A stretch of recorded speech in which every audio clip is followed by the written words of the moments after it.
is the main source for listening to music on the go. Right now on Denver 7 News at 8 o'clock on Local 3, that's a wrap. This year's legislative session ends tonight. The major bills still to be decided. Change is coming for thousands of families in the Adams 14 school district. We'll explain the unprecedented reorganization ordered by the State Board of Education and what's next. We ain't going anywhere. Also, a long fight over open space versus development is getting closer to conclusion. We'll show you what's in the works for Denver's Park Hill neighborhood coming up. Thanks for joining us. I'm Brian Sanders. And I'm Nicole Brady. Let's take a live look outside right now from our Mile High camera. I was waiting to see what it looks like out there. Nice start to the day, Lisa. It's going to be a day to get out early before it gets hot, like near 90, huh? Yeah, it's going to be really warm. We're already at 60 degrees in Denver right now. Beautiful when you look from this vantage point off to the west. We do have some clear skies. Winds are southwest, and they're calm right now at about 5 to 10 miles per hour, but it's going to get a lot breezier by this afternoon. 51 in Denver right now, 60 in Centennial, near 60 in Golden already, and in Evergreen right at 61. So it is a warm start to our day. We're going to see about a 20 to 30 degree warm up by this afternoon. The record high is 90. Denver's going to be at right around 88. Low to mid 80s near Castle Rock and Parker. Upper 70s near Evergreen. Boulder today, a high of 85. So it is going to be warm and dry. Unfortunately, as those winds kick up, fire danger is going to be high. Not only today, but also tomorrow. It's going to be a little cooler, but actually windier on Thursday. We'll take a look at that on the Super 7 Day coming up. And the drive on 6th Avenue is looking a lot better, even though you will still find a little bit of extra traffic here on that eastbound side coming from Wadsworth and Sheridan. From the camera back here at Sheridan, you can still see some of that heavy stopping of traffic. We did have a crash right there by Federal, way over to the side, but it's still kind of just heavy little pockets of slow and go traffic. You come to a stop and then you get going again on that eastbound side. So that's why the drive time is still over 20 minutes trying to make your way over here to I-25. So I-70 could be an option, or Colfax could be an option. Still maybe some slight delays around that earlier crash on the westbound side of Arapahoe trying to get past Revere Parkway, but really that crash is basically gone. The rest of the drive looking heavy for us, including to the south side or southbound side of I-25, and also a little volume push right around Church Ranch heading through Highway 36. An unprecedented action. The state school board votes to strip Adams 14 school district of its accreditation and order reorganization after years of poor performance. Yeah, Denver 7's Veronica Acosta joins us live this morning in Commerce City near Adams City High School. Nothing would change today, Veronica, but I'm sure a lot of families there are wondering what the future holds.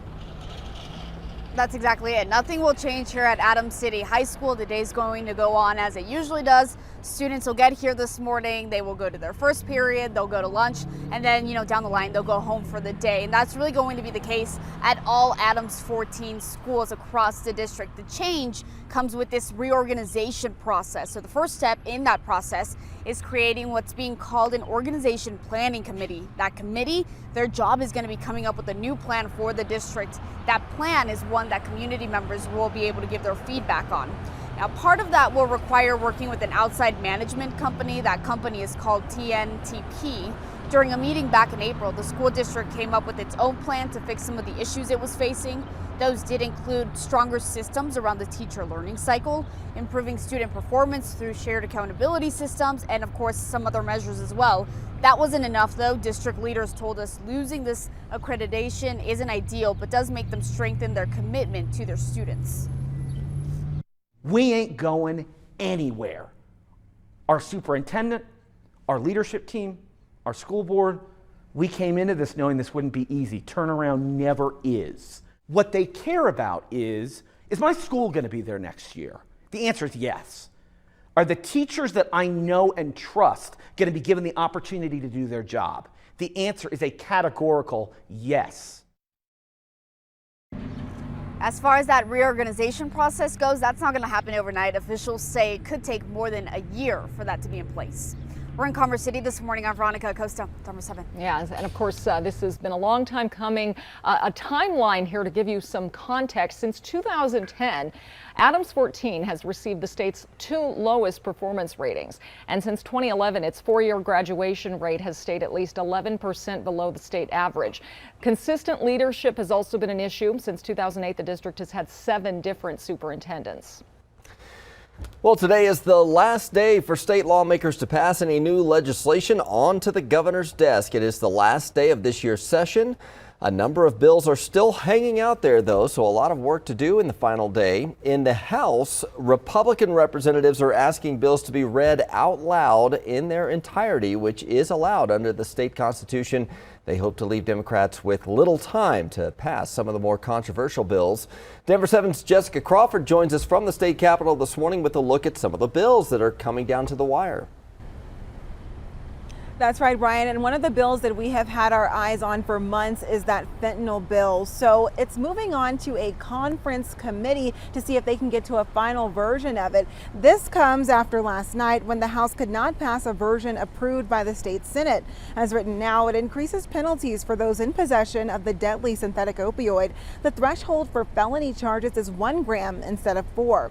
The measure also puts millions of dollars towards drug testing and treatment. Another measure helps address the hospital staffing problems that arose during the height of the pandemic.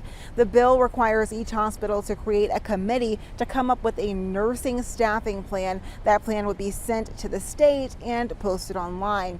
And finally, there are 2 environmental bills that we're looking at. One called the Producer Responsibility Program for Recycling. It would require companies that sell products in Colorado to pay into a program that in turn establishes a list of recyclable items and educates the public on it. That would also create incentives for those same producers to use recycled products. Plus, there's a bill that is meant to make new homes and other buildings more energy efficient. That's still under discussion. The state would have to come up with an energy code by 2025 that exceeds international standards. The bill also creates grant programs to convert public building HVAC systems to electricity.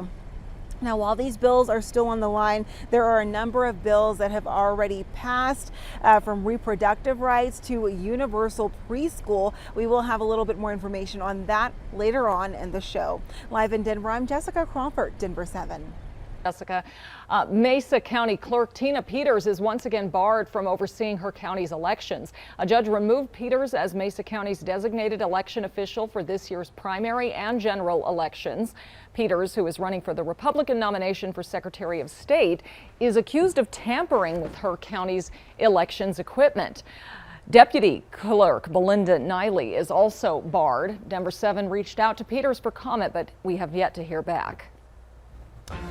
Well, new this morning, Colorado's Association of Realtors has released the statewide housing report for April. Once again, it shows prices are still going up across Colorado. So this morning, we're taking an in-depth look at the current state of housing. We'll break down the notable parts of the new report. And as buying a home becomes more out of reach for many, an economist weighs in on the impacts of permanent rentership. Also, a new housing community created to help older adults who are being priced out of their current homes. But let's start with a breakdown of the report. The April report statewide shows the average sales price for a single-family home was nearly $750,000, with condos and townhomes up as well to more than $575,000. Some counties are pricing out more and more workers, too. 81% of all homes in Summit County are over the $1 million price point. And so that's not entirely surprising. We've seen that going on for quite some time, but 80% over $1 million, my goodness, that is noteworthy, especially in these resort and mountain communities where, you know, you need lots of hardworking people out there to be able to facilitate it. As homes become unaffordable for more Coloradans, many may be forced into permanent rentership with no way to build wealth from a home, even while paying higher and higher rent. The benefits to homeownership are so far above and beyond the benefits to renting, right? If you rent, you pay the same amount that you would pay for a mortgage every month, but your money is essentially, getting thrown away. You're not building any equities. MSU Denver economics professor Christina Huber tells me from a macroeconomic standpoint, having renters, more of them, is not a bad thing. There should be a balance. She says renters encourage more affordable housing development, preferably close to city centers and transit. Ownership, meanwhile, locks wealth into homes and leads to problems like NIMBYism, or not in my backyard. Once you own your home, your incentive is for building to slow down and stop, right? Because that's how your home price goes up. Yeah, the bigger problem, though, she says, is that as home prices continue to rise, a huge wealth gap is growing between renters and owners. In fact, we told you last week, Americans who owned their homes have gained a combined $6 trillion in wealth in the course of the last 2 years. They'll be able to use that money to invest, perhaps, send their kids to college, or pass it on as an inheritance, leading to even greater inequality. I really think in a few decades, this is going to be a very big public policy issue that we're going to have to deal with, because you're going to have this generation of people that were totally priced out of the housing market. Now, Huber did point out there are a growing number of programs, at least in some cities, that help renters build an equity stake in the homes they live in. Also, as prices go up, more seniors are finding themselves priced out, but a new apartment community opening in Longmont is there to help. The apartments at Cinnamon Park have 25 units for lower income seniors, and they still have some openings, so you can apply for spots through senior housing options. Denver community leaders are refining the recommendations for the future of the Park Hill Golf Course. The Denver Business Journal reports a committee is reviewing two concepts. Both include affordable housing and preserved green space. The 155-acre property is now owned by a developer, but it's under a conservation easement. There will still need to be a city council vote before it could be developed. No surprise, the government says prices are still going up, but there is a silver lining to the just released inflation report. Also, if Elon Musk takes over Twitter, why he says he would let former President Trump back on the service.